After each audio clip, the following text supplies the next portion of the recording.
first off, I think we're gonna talk a little crypto, as I had a cold open that was crypto related. So, back by popular demand, it's a Tales from the Crypt. Oh! Tales from the Crypto.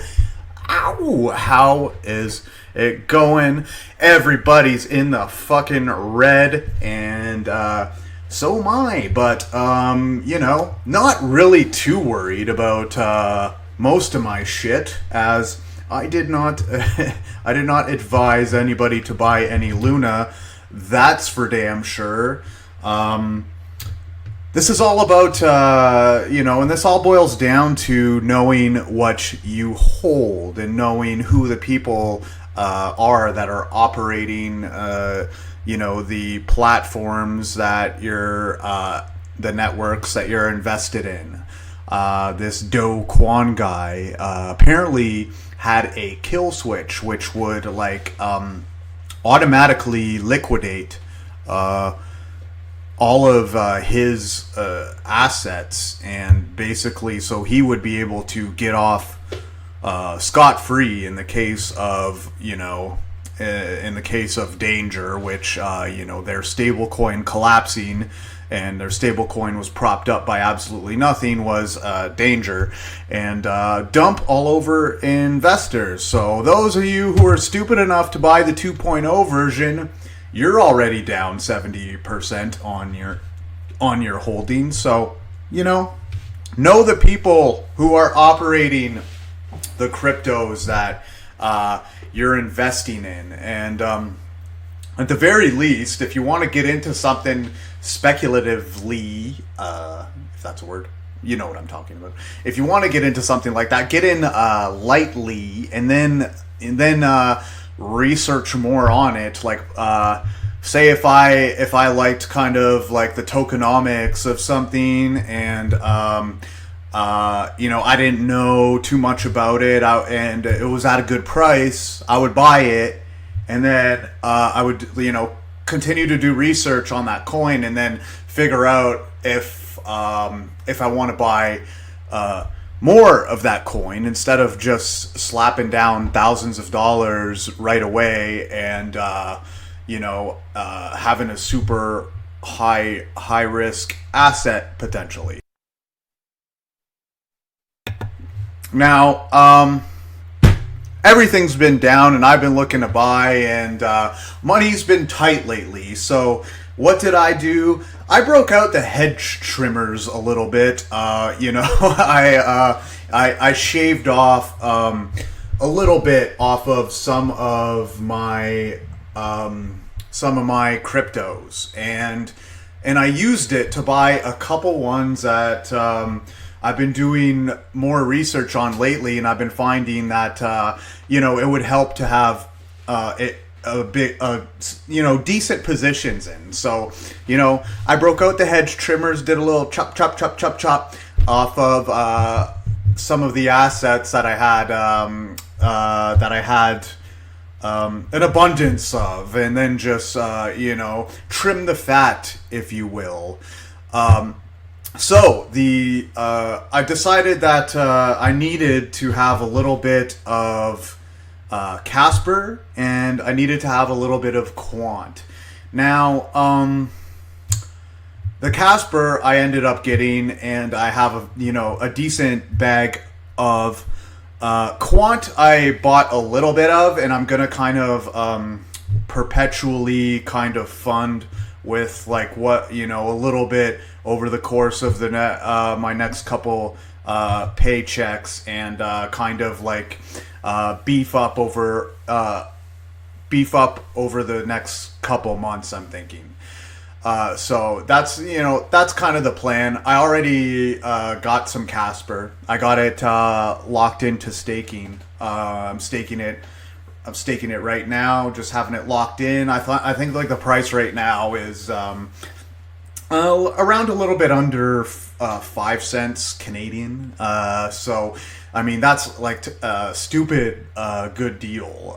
So I was really I was really stoked. I was going to find the way to get some money to be able to buy it, because I didn't think it would get this low, and who knows, maybe the market dips lower. I'm all for it. I would I will gladly beef up my positions, because I'm not worried about the future. I mean, I'm invested in future-proof assets. I'm not invested in quick flips. I have a couple kind of long shot specialty assets, but for the most part, I'm invested in things that are going to be around 5 to 10 years from now, and if I have to wait 5 to 10 years for them to hit their levels, then so be it. I think 35 cents, 30 cents Casper is around the, range I've kind of been seeing it at. 15 cents I've seen it recently, and it finally just kind of, the bottom kind of caved out and finally hit, the 5 cent range, and I couldn't resist. I had to get out the hedge trimmers after this. And it was a little bit weird, because my landlord requires me to have post-dated checks. So it was a little interesting, the dichotomy between me with my right hand writing out fucking post-dated checks, and with my left hand I'm flipping 20 different cryptos through 5 different exchanges to hedge my portfolio with the other hand. So it was an interesting juxtaposition, an interesting contrast, if you will. I actually had to look up on YouTube how to write a check. That was how ignorant I was on it, or not ignorant, but I've written them before, but this is how infrequently I've done it in the last little while, that I actually had to fucking watch a YouTube video and figure out how exactly to write a check.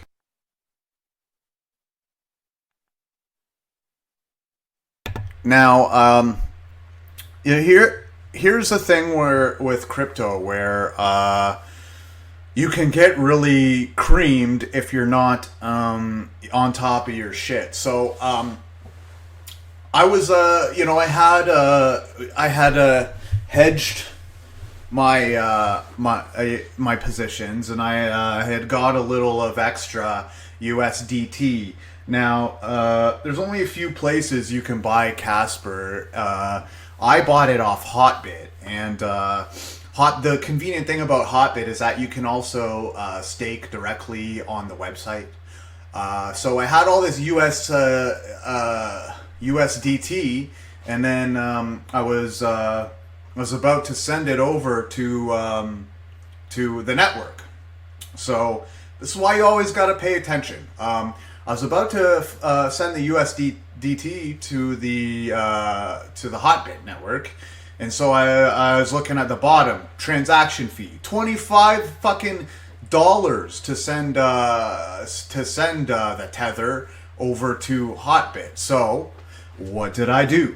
I flipped my tether for XLM, and then sent my XLM, because I found out that Hotbit accepts XLM, so I flipped it to XLM, and I know that XLM has a super low transaction fee, so flipped it to XLM, sent it over to Hotbit, and then flip my XLM for Tether, and then use my Tether to buy the Casper.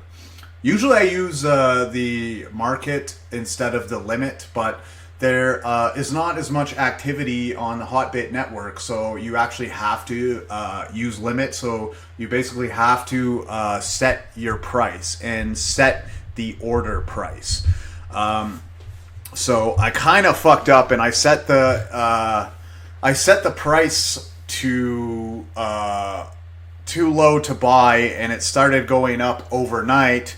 And like I've bought time off there before. Like the good thing about Hotbit is I have some some good lesser known cryptos that and you can stake directly off the site. Like with time, like it took about 5 hours for my time order to fill when I was buying some time.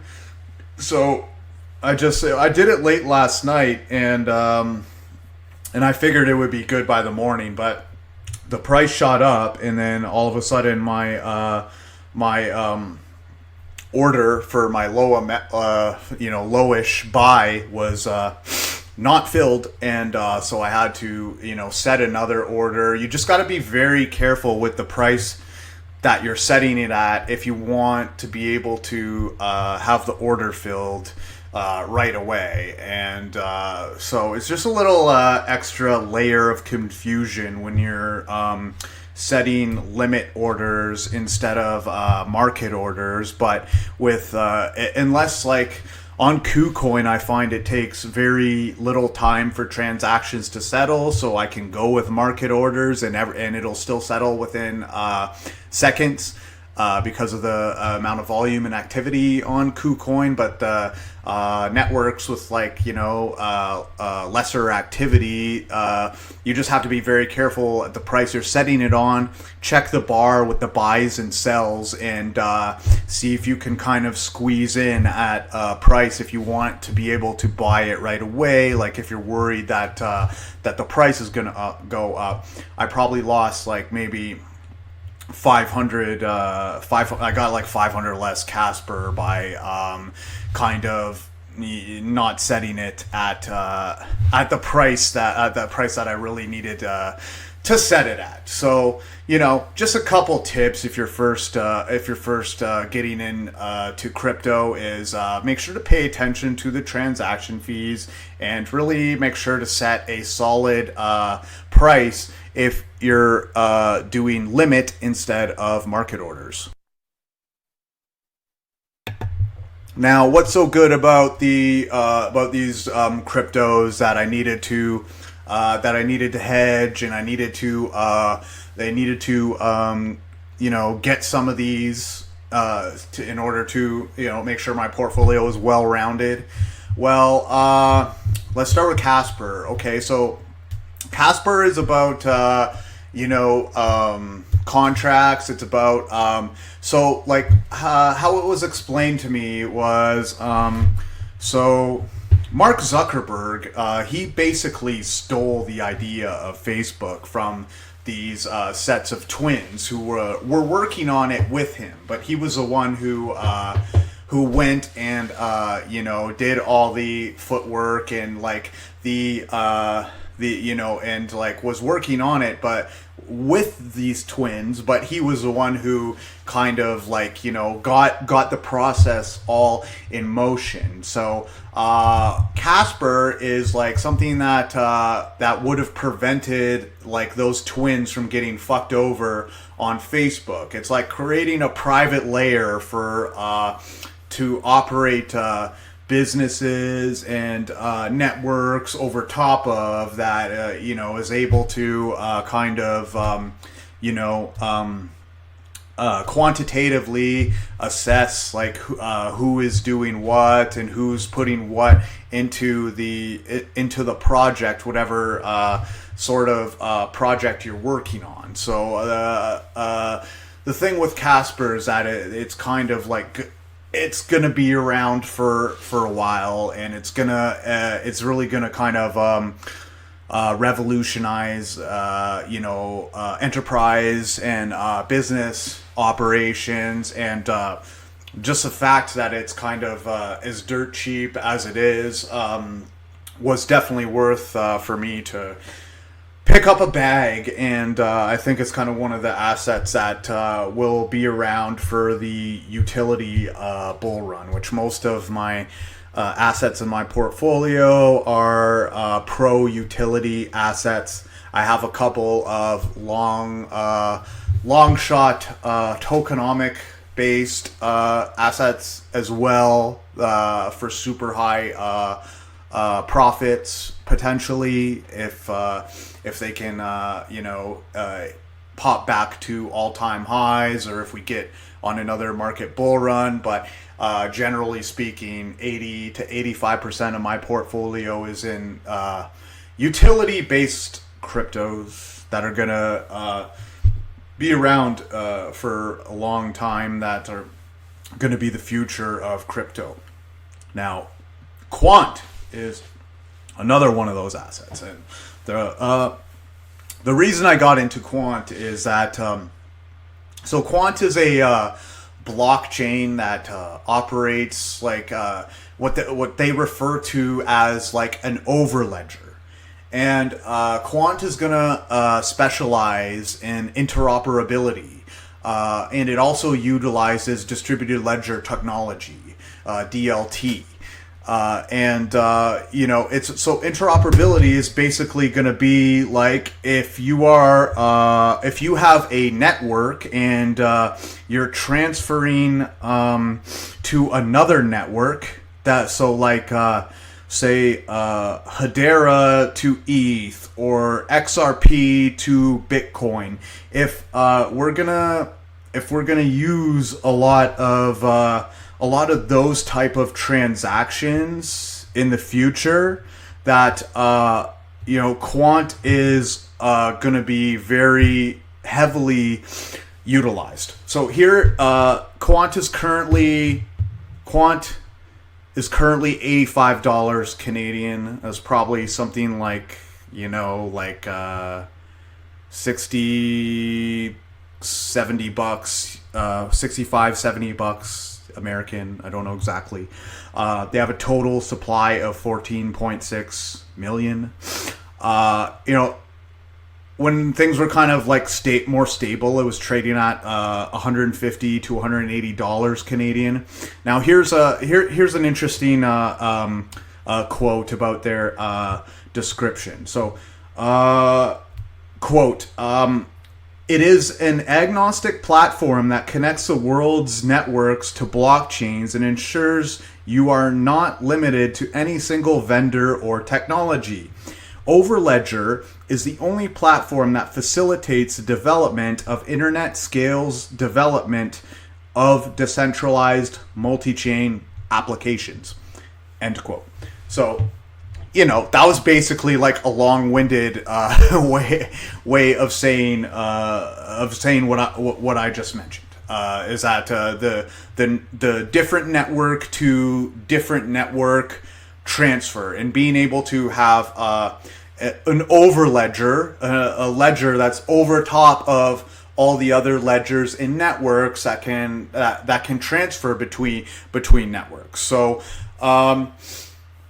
a lot of people I've heard say that Quant, based on like the supply I just told you, it's not a super high supply.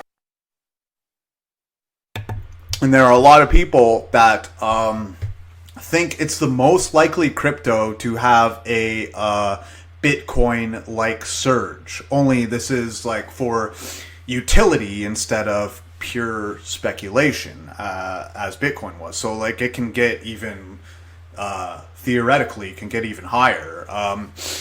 The best case scenario for us with Quant is if there are multiple networks. If like the future is going to have multiple networks with large market shares, and it would require interoperability. Like, if we have Hedera, and if we have XRP, and if we have Casper, and if we have ETH, and if we have Bitcoin, if that is a future that we're looking at, which there's a good chance that that could happen if we have a let's say 10 to 100 different cryptos and networks, then that is the perfect dream layout for Quant to be able to hit massive numbers. So if that's what we're looking at it in the future, at a medium to high level of multi-chain, multi-blockchain networks, then not having Quant is gonna be a shitty time. and you're gonna really miss out on something that is has super big BTC like surge price potential. So I can't not have a little bit of this. The bad side is that if if there's going to be one or two blockchains that dominate, and if you're going to send all your crypto through a couple of blockchains, and they're going to dominate the overall market share, then that's the worst case scenario for quant. But I mean, we're picking it up at prices under 100 Canadian is an absolute steal. I would say right now for the dependent on the environment, on the crypto environment, I would say anything under like 200 Canadian, 150 US is I'm fine with. I'm fine with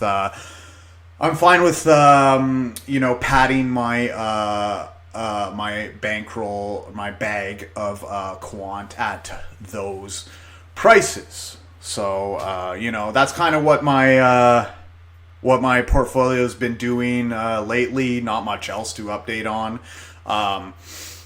Besides SafeMoon. Now, SafeMoon has kind of taken a shit kicking a little bit, but I haven't sold. It was one of the assets that I used my hedge trimmers on to be able to beef up, to be able to buy bags on Casper and Quant, but I still have like my my bag, my bag that I wanted for SafeMoon, and if I had to break out the hedge trimmers to chop a little bit, that's fine. But I still have like my my desired amount, and it's kind of taken a little bit of a pumping lately, and there's some excitement coming out, and I just think they're kind of doing things the right way. They're interested in, and if they achieve their goals that they set out, and from what I've seen so far, like I've liked what they've done. Like I use a SafeMoon wallet, and I find it's like really good. It's like really solid product, and they didn't just like come out with something that was just like, okay, we needed to come out with something, and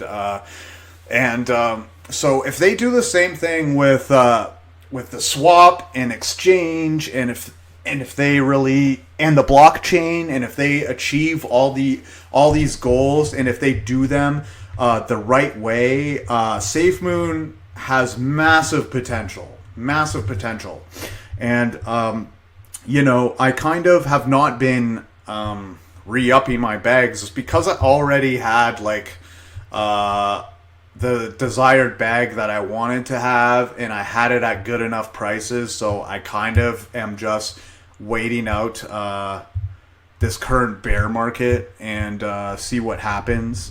Now we could go lower, and we could go, and that applies across the board.